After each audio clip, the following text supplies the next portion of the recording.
You're listening to Deliberate Living, a podcast that inspires, empowers, and encourages listeners to live life more authentically. My name is Holly Priestley, and I'm a full-time nomad who has been living in my 1997 Ford van for more than a year. I travel the United States with my dog, learning how to live with more authenticity. I explore different ways people choose to ditch the prescribed life we've all been sold and live on their terms, finding freedom and happiness however they choose. Hello, and welcome to this episode of Deliberate Living. In this episode, I am going to outline the 4 different types of freedom that I have noticed that people strive for. This theory about the 4 different types of freedom that people are looking for kind of came to me a few years ago after working with a bunch of clients who were all motivated by different things. And it makes sense that we are all motivated by different things in life, and that's why we do the things we do and make the decisions that we make. I honed it down into these 4 different categories of freedom that we're all looking for based on my experience. And I want to share them with you so that you can maybe understand yourself a little bit better and understand your own motivations for looking for an alternative lifestyle or some kind of change within your life, work, or romantic environment. So as an overview, the 4 different types of freedom are the freedom of time, the freedom of location, the freedom of creativity, and the freedom of finances. I'm going to go through each of these 4 individually and give you more details about them, and hopefully by the end of the episode you will be able to determine which 1 or 2 resonates most highly with you, and then you can move forward having that knowledge about yourself. Now, of course, most people would like to have all 4 types of freedom, and that is exactly what we're striving for. But usually 1 or 2 reign supreme, and that's what we're looking for first. And after we secure that 1 or 2 types of freedom that we are most looking for, then we can focus on the other 2 or 3 that remain so that we can build a more fulfilled and free life. So the freedom of time is basically having the freedom to choose what you do with your hours each day of the week. Whether that be working specific hours or not working specific hours, or spending certain hours with your friends or family, or doing activities that you love, having a wide open calendar that you get to choose and build your own life around is really what you are looking for. So to put it into a work context, this means that you don't necessarily want to work a 9 to 5. This is why we have the terms early bird and night owl. Some people want to work earlier in the day. That's when they have their energy, that's when they have their creativity, that's when their brain is most fired up, and that's what they want to do with their time at that moment, as soon as they wake up, before the rest of the world has even opened their eyes. And then we have night owls whose energy and creativity and productivity really hits its stride after dark, after everyone has gone to bed, when they should be sleeping according to the prescription of life that we've been given. So if you're one of those people who likes to work early in the morning or late at night, but you're stuck in a 9 to 5 world, you probably feel really trapped and like you're constantly battling with yourself to try and produce at that high level during the hours that your employer has contracted you for. Freedom of time can also mean having the ability to take long breaks at whatever time of the day you need to. So maybe working a few hours in the morning and then having not just a half hour or an hour lunch break, but taking maybe 2 to 3 to 4 hours in the middle of the day to do your errands or go to the gym or just have some downtime. And then after you refill your energy tank with that break time, then you can get back to work in the afternoon. And it doesn't necessarily have to be long breaks either. It can just be more breaks. In my honestly limited experience working for other people, taking breaks can be a political measure, and I don't necessarily think that it should be, but it can be. And you're allowed to have your lunch break and 15 minutes in the morning and 15 minutes in the afternoon. And I don't know how many of you are robots, but having my time dictated like that doesn't really work for me all that well. Freedom of time also goes into being able to take time off whenever you want, in more than hour-long increments. It means not having to request paid time off. It means saying my family is going to go on vacation for this week and I'm going with them, and not necessarily having to ask for permission, and instead just being able to go and be there with your family with no stress, knowing that your job is going to be there when you get back. Freedom of time can also be really important for those folks who have other obligations outside of work or whatever.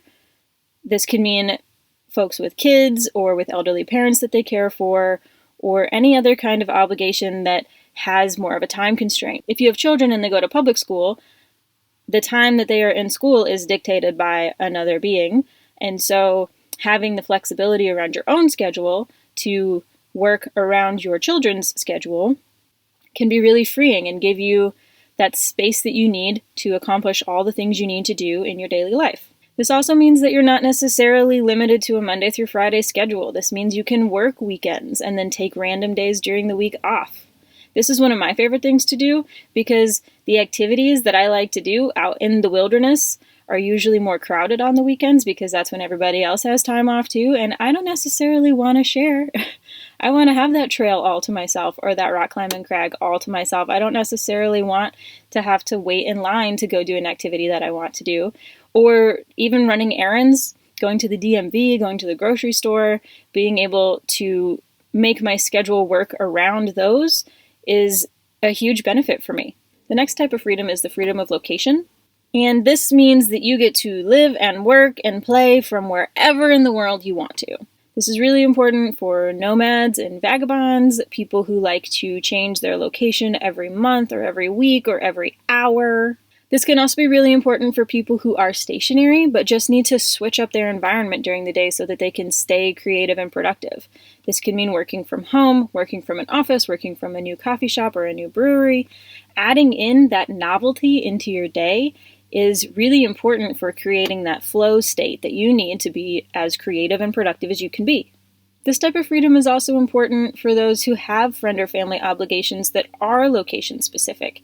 So if you have a job in Denver that you absolutely love, but you need to travel to Boston to take care of a sick family member, having the flexibility in that job to take it with you to Boston for a short or long period of time is critical for a lot of those people who do have obligations outside of their locale. Whether this means you're moving from your home to a coffee shop or from the United States to Thailand to Mexico to Prague is kind of up to you and your needs, whatever your personality desires. The next type of freedom is the freedom of creativity. And this means that you get to do whatever work or play you want to do without being told by somebody else the tasks that you need to accomplish during the day. You get to do the activities that most light you up. Artists often fit into this type. This is usually what they're looking for freedom-wise. They don't necessarily want to be told what to do. They just want to do what their soul is telling them they need to do. So having the freedom of creativity to create whatever masterpieces they need to create, whether that's painting or music or writing or sculpture or something else entirely, having that space and that flexibility to engage in whatever creative measures light them up is what they're going for. Those people looking for the freedom of creativity don't want to be limited to what they can do with their time. If people looking for the freedom of creativity are sustaining other types of jobs during the day, they will often engage in whatever it is that they need to creatively in the mornings or the evenings or on the weekends, just to make sure that that's getting done, because it's eating them alive on the inside and they need to get it out. They need to get their expression out. And often we see that these people will forego other types of structure and stability in order to pursue this freedom of creativity. This is part of the reason that whole starving artist thing is a stereotype, because the artists really want to focus on what it is they want to do rather than what it is they have to do. The last type of freedom that I'm going to talk about today is the freedom of finances. And this means that you have an adequate amount of money to spend it however you feel the need to spend it. This means that you can buy yourself or your mom a house. This means that you can buy a round of drinks for your friends. This means that you can go on vacation with your family. This means that you might be able to retire early due to savings or smart investments. For those looking for the freedom of finances, they will often take whatever job, working whatever tasks, whatever hours, in whatever location is needed, because finding that freedom of finances and having enough money to accomplish the things that they want to do with it is the most important thing to them. I think it's important to mention that with each of these 4 types of freedom, no one or two is better or worse than the others. They are all just there, and we all have different motivators for what we decide to do in life. So I encourage you to look at your own personality and your own lifestyle and figure out which one or two of these is the most important to you as an individual right now. See how your current lifestyle matches up with that and how you might be able to tweak a few things and make yourself 5% happier moving towards the type of freedom that you're looking for. Personally, my top two types of freedom are freedom of time and freedom of location, and that is why I am self-employed, freedom of time, and live in a van, freedom of location. And today I'm coming to you from the Sonoran National Monument in Arizona. And as I said at the beginning of this episode, of course it would be awesome if we could all have all four. I think that you need to focus on the one or two that is the most important to you first, accomplish that freedom of time, freedom of location, freedom of creativity, or freedom of finances, the top one for you. Get that done and squared away first. Make sure that it is stable and that you feel good about it. You feel solid, you feel grounded, you feel excited and energized. And then after you do that, then you can move down the list and find the next piece of freedom on your list.